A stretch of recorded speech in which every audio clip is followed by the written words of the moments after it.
नमस्कार, आप देख रहे हैं क्यूबीपी न्यूज। मैं हूं निकिता। आइए शुरुआत करते हैं आज के मुख्य समाचारों से और डालते हैं देश भर की बड़ी खबरों पर एक नजर। लेकिन उससे पहले कमेंट करके हमें जरूर बताइए कि आप ये वीडियो किस शहर और राज्य से देख रहे हैं। जम्मू कश्मीर में शुरू होने वाली अमरनाथ यात्रा के लिए सुरक्षा बलों ने पुख्ता इंतजाम किए हैं और पूरे रूट पर ड्रोन से निगरानी रखी जा रही है। उत्तर प्रदेश की विशेष अदालत ने बहुचर्चित हाथरस मामले में चल रही सुनवाई की अगली तारीख तय करते हुए गवाहों को समन जारी किया है। रक्षा मंत्रालय अग्निवीर योजना के तहत सेवा पूरी करने वाले जवानों को राज्य पुलिस और अर्धसैनिक बलों में प्राथमिकता देने के लिए राज्यों के साथ समन्वय कर रहा है। खुफिया एजेंसियों ने भारत के तटीय राज्यों को समुद्री सुरक्षा और घुसपैठ की आशंका को लेकर हाई अलर्ट पर रहने के निर्देश दिए हैं।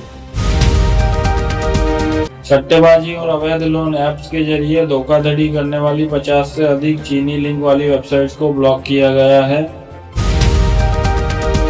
उत्तराखंड और हिमाचल प्रदेश के दुर्गम पहाड़ी इलाकों में ड्रोन के जरिए आपातकालीन दवाइयां पहुंचाने का सरकारी ट्रायल पूरी तरह सफल रहा है।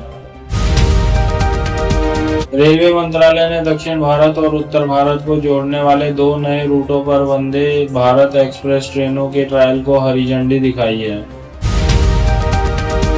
परिवहन मंत्रालय ने एक्सप्रेसवे पर ओवर स्पीडिंग और गलत लेन ड्राइविंग को लेकर भारी जुर्माने के साथ नए कड़े नियम देश भर में लागू किए हैं। मध्य रेलवे ने मुंबई लोकल के समय में बदलाव और फेरे बढ़ाने के लिए नए अत्याधुनिक टाइम टेबल पर काम शुरू किया है। केंद्रीय माध्यमिक शिक्षा बोर्ड यानी सीबीएसई ने जुलाई में होने वाली सप्लीमेंट्री और इम्प्रूवमेंट परीक्षाओं के लिए एडमिट कार्ड जारी करने की प्रक्रिया शुरू की है। देश भर के केंद्रीय विश्वविद्यालयों में कॉमन यूनिवर्सिटी एंट्रेंस टेस्ट यानी सीयूईटी के बाद काउंसलिंग प्रक्रिया के लिए नए दिशा निर्देश जारी कर दिए गए हैं। All India institute of medical sciences यानी एम्स दिल्ली ने रोबोटिक सर्जरी की नई विंग का उद्घाटन किया है, जिससे गरीब मरीजों को बेहद कम खर्च में अत्याधुनिक इलाज मिल सकेगा। देश के ग्रामीण इलाकों में 5G कनेक्टिविटी के विस्तार के लिए सरकार ने नए टेलीकॉम टावर लगाने की बड़ी योजना को मंजूरी दी है।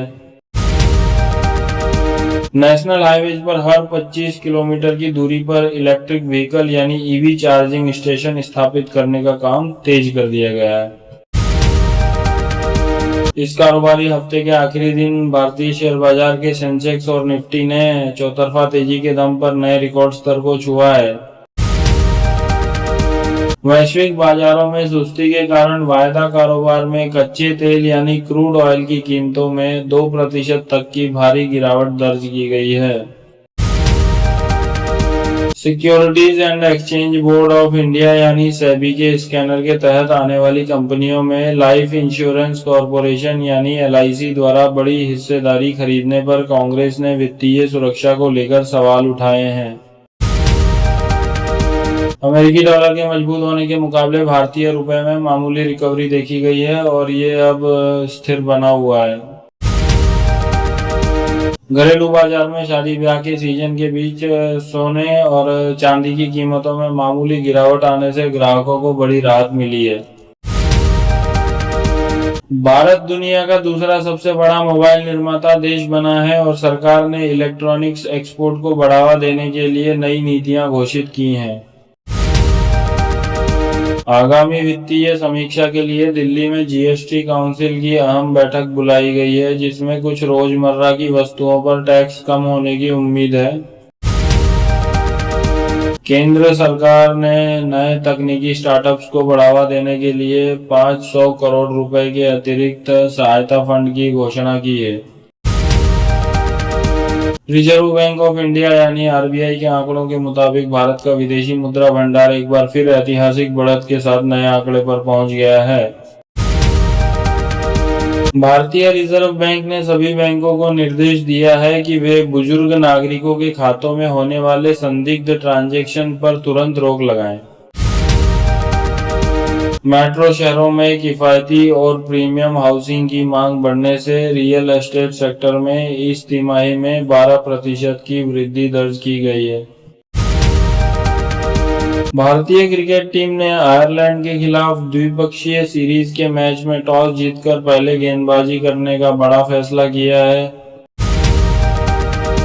आयरलैंड सीरीज के लिए सीनियर खिलाड़ियों को आराम देकर टी20 टीम में कई नए और आक्रामक युवा चेहरों को शामिल किया गया है।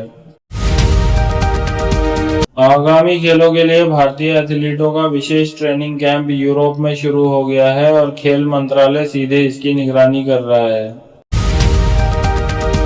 भारतीय फुटबॉल टीम ने अंतर्राष्ट्रीय मैत्री मैच में शानदार प्रदर्शन करते हुए विपक्षी टीम को 2-0 से शिकस्त दी है।